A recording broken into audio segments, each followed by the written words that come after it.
Alright guys, the past couple weeks you have seen us get working on and getting started our 1923 FORDSON Tractor. Now, I've told you guys in that video that those tractors have been in our family for a long time. The one beside it, the 24, was my great-grandpa's tractor, and the one that my Papaw got going first before he restored, put together, built the 1923 one that he has that we actually got started. Now, one thing we want to show you guys is kind of what he used those for. So, one of his friends called it recreational farming. So about once a year, they would Papaw would plant a crop of wheat. They would cut and bind that wheat, and then they would take it and put it in our geyser thrashing machine. This is the same thrashing machine that Bob would take around Madison and Buncombe County, take it around and thrash everyone's wheat. And then the last piece of the puzzle before the wheat became flour was actually grinding it. So in this video you're actually going to see those two FORDSON tractors doing each one of these steps. So that tractor is pulling the binder at the cutter and the binder, it's cutting it, and then the next step is that same tractor is going to be pulling our geyser thrashing machine, and then it pulls the actual grinder that we had. Like I said, they called it recreational farming. They did it so that everybody could see how things used to be done and to make sure that that wasn't forgotten. And that's kind of what I want to do here too. That's kind of a process that you don't see anymore. You don't really hear anyone talk about it, and it's interesting and it's good to kind of document and remember how things used to be done. So I hope you guys enjoy this, and we are getting to work on this 55 here really soon. We just wanted to show this off this week because we thought that was really interesting and kind of put the final touch on those tractors for right now.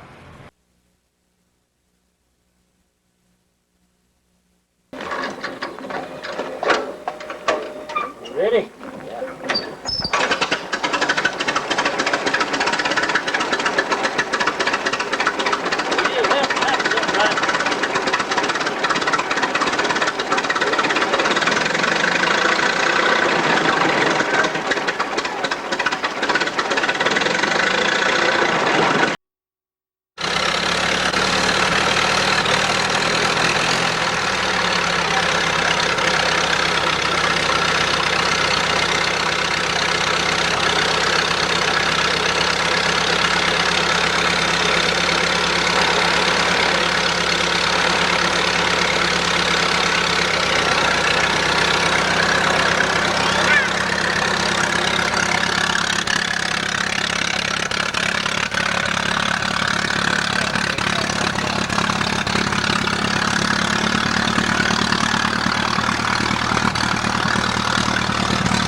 That took as many as 8 people to operate through the years. Finally tonight, the Western North Carolina Regional Fair is at the Western North Carolina Ag Center this week. Through the years, the fair gives us a chance to see the best of farm products, from the finest goats to the biggest watermelons. News 13's Maggie Lauderer is at the fair, and Maggie, it looks like you found another farm product. Oh, I sure have, Darcel. Anybody who grew up on a farm in 1940s recognizes this. Turn of the century before that, 1860s, this is a thresher. And all of this is chaff that's in the air here. It took the wheat and turned it into biscuits and bread, but only if there was the thresher. Nobody knows how old this old thresher is, maybe 100 years old. But as the men feed the wheat to the ancient machine, everyone here is pulled back into the past when the thresher came. Robert Freeman and his brother Richard inherited this one from their father. It threshed the wheat throughout Madison County. That was a way of life then. This in the summer, in July and August. That was an event that everybody enjoyed. Only a few like Robert Jones remember how to cut and cradle the wheat, and a few who know how to feed the wheat into the thresher and gather the fresh grain that's ready for milling. Back then, that was their food, their bread. And after they got through threshing, the women would get their bed ticks, straw ticks they called them, and they would go fill up those straw ticks. And the bed was so thick at night, then you sleep on that for a year, it got down almost to the wood. And it was getting hard. And what wasn't used for new bedding was baled by an old baler like this one and fed to the livestock through the winter. The men who volunteered to come to the fair say they missed the best part of the threshing experience. You got more to eat when the threshers come. Because so much cooking was right, going on. The women were doing the cooking. And That was because that all the women in the community would come in and cook for all the men, because every farmer would come help the other farmer when the thresher came to their place. It's really exciting, and these guys say it's recreational farming today. That was high-tech years ago. Now, yesterday we saw an interview with a robot. I have a vision of the robot attacking the thresher as part of the fair. How will the thresher be there all through the fair? If you'd like to come see it operating, they can only operate as long as they have wheat. So that is tomorrow and Saturday, not on Sunday. So if you're homesick to see this old thresher work, if you're a member or you're just curious, come tomorrow or Saturday. Thanks, Maggie. It's very interesting. Get ready for some biscuits after this fair, I guess. Sounds very good. Yeah. Thanks for joining. Cut that off.